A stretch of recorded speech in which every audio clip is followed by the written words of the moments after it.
Ladies and gentlemen, we now have our keynote address for the evening by Hadhrat Mirza Masroor Ahmad, head of the worldwide Ahmadiyya Muslim community.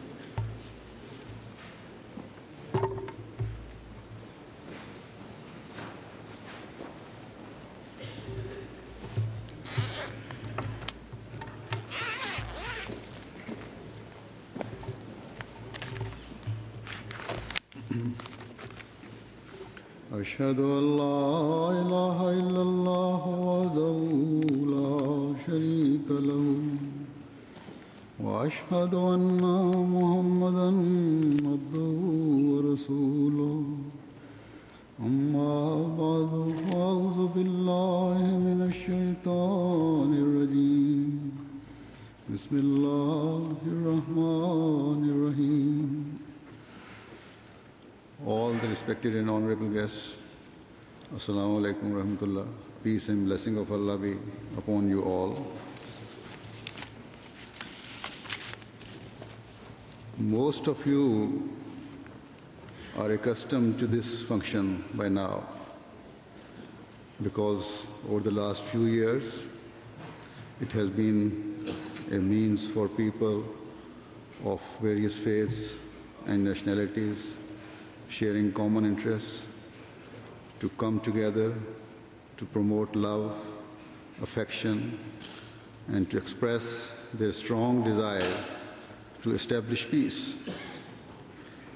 The new faces amongst us would certainly agree that sentiments of love, affection, and appreciation are real human values that distinguish us from other living creatures.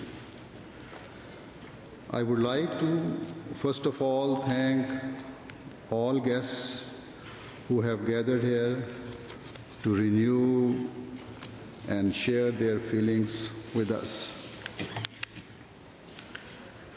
Despite having heard negative views about Muslims, those who have come here for the first time are participating in this gathering to learn the truth about Islam.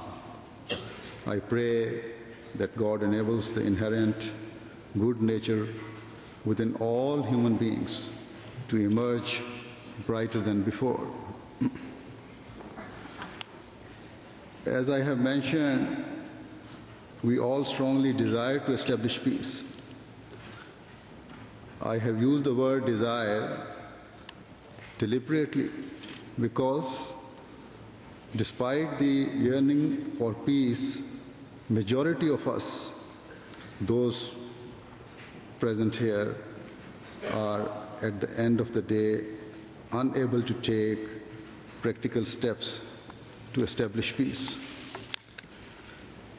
There are some members of parliament here. It cannot be said that even their efforts to develop peace can be 100% fruitful.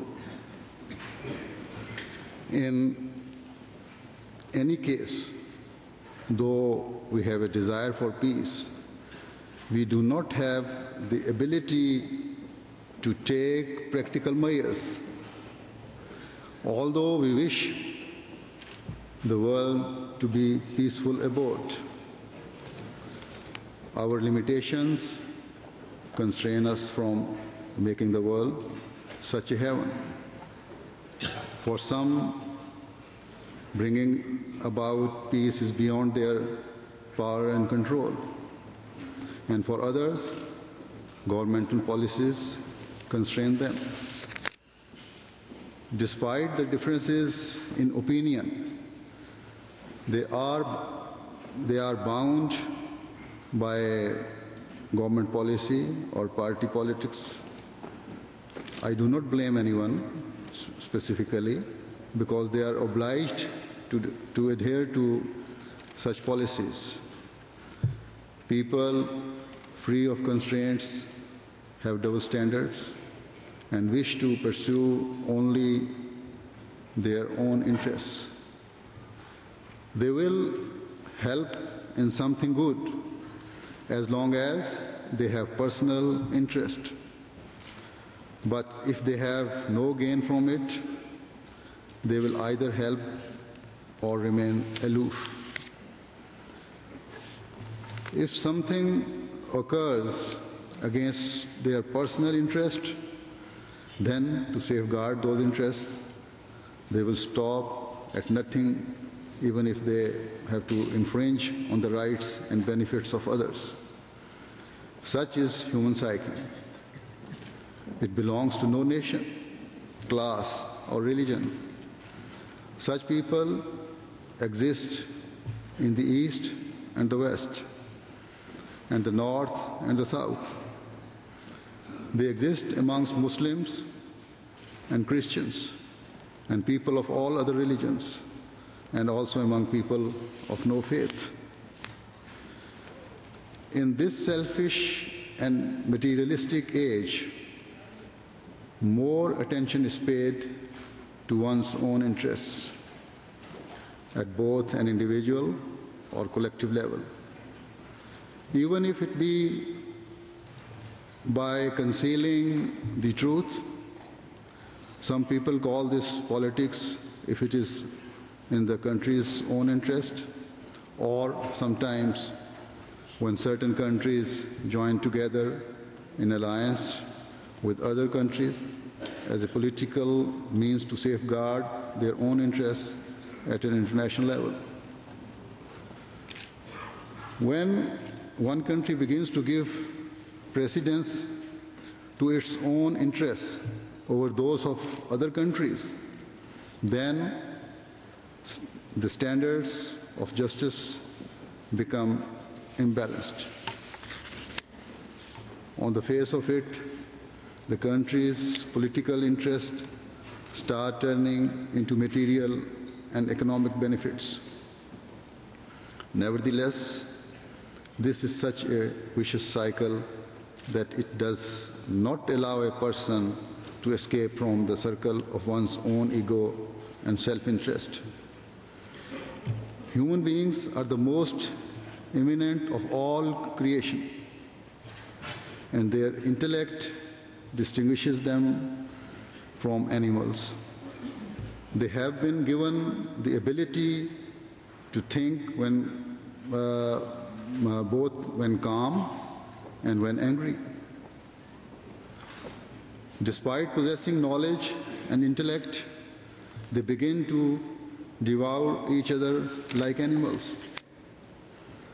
Unfortunately, in ignorance, people of no faith, who might also behave in a similar manner, blame religion for this state of affairs, even though religion teaches good morals, tolerance, and patience. Because I speak on behalf of Islam, I will discuss some of the Islamic injunctions in the context of the current world situation. Islam teaches ways of removing hatred at every level.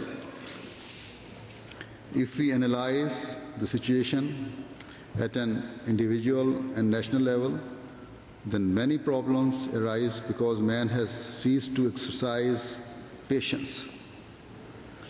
As a result, people begin to think ill of each other, and then good morals become evils and others are deprived their due rights.